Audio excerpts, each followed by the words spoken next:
A yau za mu koyar da ku editing ne. Da farko mu je mu shiga cikin Picart. Abin da dai yanzu ya fi shine ku bi wannan icon ɗin daki-daki kamar yadda kuka ga muna nuna muku. Idan muka zo nan ga za mu zo nan ga mu zaɓi farin background. Inda aka rubuta background kun san daman da farin background muka sabon inda muna son mu canza ma hoto background. To idan muka zo za mu ga inda aka rubuta add photo sai mu shige shi. Idan muka shiga add photo hanga za mu zo mu ɗauko duk hoton da muke so mu haɗa wannan hoto da shiya. To idan muka ɗauko hoto ɗinmu kamar haka kuna gani za mu yi zoom in ɗinsa sannan mu je wurin yin cropping abin gaɗi ne wajen yin yayyanka shi. To in muka zo sai in muka zo wajen kun ga wannan alama ta da gefen ga wannan ita ce za ta yi ma da kanta za ta ɗebe ma da kai ne. To idan ya ɗebe ma za ka zo ne kawai ka gyara inda haga kuskure ka yi zoom in ɗin ne saboda za ka gani da kyau. Duk inda haga ya kamata an ce ka ƙara gyara shi za ka zo kawai ka ƙara gyara shi. Wannan alamar da kuke gani mai kamar reza ta gaba ita kuma inda in ka samu kuskure ne ya hito ga hili da shi za ka yi amfani ka goge, amma tukun wannan ta farko ita ce hake abin ga hake gogawa da shi. Iyakacin jiki ne kawai za ka zana sannan sai ka zo ka yi saving. In ka zo ka yi saving ka ɗora shi kan farin background kana gani gashi nan ya hito da kyau. Gashi nan ya hito. To sai ka zo shiga inda aka rubuta effect inda akwai F da X. Idan ka zo inda aka rubuta effect ya buɗe ma layi na biyu nan za ka shiga. Idan ka shiga sai a ƙara danwa shi nan tsakiya ɗin saboda ya baka damar ƙara abubuwan yadda hake so. Kana gani ko? To za ka ƙaro shi iyakacin da kana gani yadda maka saita namu. Idan ma ka so ka yi amfani da irin measurement ɗin namu sai ka yi amfani da shi ya. Idan kuma kai ka so ka saita shi da ya ga danganta ga yadda kalar hoton ka yake saboda mu ma da kalar hoton mu ne muka yi unwani. To yadda ka dai auna shi yadda haga zai yi. Idan ka ga haka nan yayi ma mu kana gani yadda muke yin namu. Duk yadda da haga kayan mai sai ka ɗayi saving ne. Can za ka ga inda aka rubuta wannan alamar ta maki to sai ka saka shi.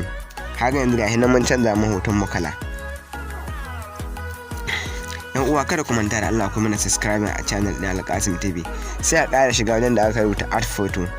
Sai ka ɗauko wannan hoto ɗin na wannan rana da kuka gani mutum na abin ga. Sai ka ɗora shi kan wannan. Idan ka ɗora shi ka yi zoom in ɗin ne da kyau ka ƙara capacity ne ka yi zoom in sai ka shiga wajen eraser. Sai ka zo ka fara gogewa da wannan kalar wancan hoto ɗin. Haka kana goge shi haka ko da ka zo gogewa ba zai yi ka goge wannan tsohon hoton ba da sama tun da da sama babu shi, amma kuma yana ƙasa sai ka yi zoom in ne da kyau saboda ai haka hoton ya shigo cikin rigarka kuma ba a so ha goge da hannun inda rigar taka yake. Idan ka yi zoom in ne da ke ha goge iyakacin inda da gefe ne kawai zaka abin nan ake son ka goge sai kuma inda hannun yake saboda hannun ana son ya hito kiliya ne yadda an ka canza mai ɗazu ba a son ya canzu. Kuma nan kuma wajen rigar amfanin barin saka nan saboda ana son a ga wannan baki ɗin ya abin ga ya tuna dama ana son rigar bakata kuma ana son ya ƙara baki, amma nan ga kuma wajen hannu da gefe shine ake son ka zo ka goge shi da kyau.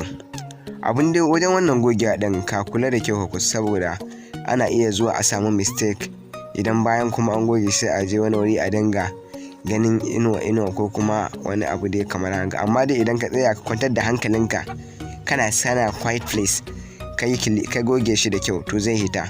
Idan ka goge wannan hannun sai a dawo wannan koshi yadda dai haka ya ce nan ganan ma wajen wuya za ka hissuwa da kyau, amma kada ka bari a goge riga saboda ai haka yanzu kamar ma in ce ba riga bace ya zama background din wannan hoton ne wanda mun ka sauko abin ga ajiki ne. Sai ka zo ha goge da kyau ka yi zoom in da ba za ka goge hoton ka ba ciki. Nan ma wajen wannan hannun ma ka zo ka goge shi da kyau kamar yadda muka goge wancan ne ga hannu ka goge shi da kyau kada ka bari ka samu kuskure gare shi. Da dai haka dai muna yi kwatankwacin haka ne da Allah ya uwa ku samu da Allah ku yi mana subscribing din channel ɗin Alkasim TV saboda sai idan kuna yin subscribing ne sa ku danka samun shirye-shirye ɗinmu masu matuƙar amfani a gare ku, sannan ku taɓa ƙararrawar sanarwa domin sanar da ku da zarar mun ɗora sababbin shirye-shirye ɗinmu. Idan ka yi abin gane sai ka taɓa wannan hoto ɗin sai ka shiga shi kuma effect shi ma ka zo nan na biyu shi ma na inda na biyu ɗin nan za a ƙara mai. Har kasancewar shi wannan hoto ana son shi kuma ya haske za ka yi yawa da shi ne na farko za ka cika shi shi ma na biyu za ka cika shi. Za ka dai duba da yadda ga yanayin hoton ya yi haske sosai, shi ma na uku sai ka cika, na uku hakan abin nan, na hudu idan ka cika ba zai yi ba sai ka ɗaya abin gane. Yanzu gashi nan kuna ganin ga fasta nan yanzu dai haka ku kamar hagan gashi nan fasta ɗin ma haɗa ta sosai kamar yadda kuka gani ta a thumbnail ɗin mu, ga ta nan ma haɗa ta da kyau ta yi sosai. Sai ka zo kawai ka yi 7 ɗine, idan ka yi 7 ɗine shi kenan za ka iya yin 7 ɗine sai ka tura shi da inda hake son ka tura, Facebook, WhatsApp, Instagram da ko ina ke so. Da Allah yan uwa kada ku manta ku taɓa wannan alamar jaɗin domin ku yi mana subscribing, sannan ku taɓa wannan alama ta ƙararrawa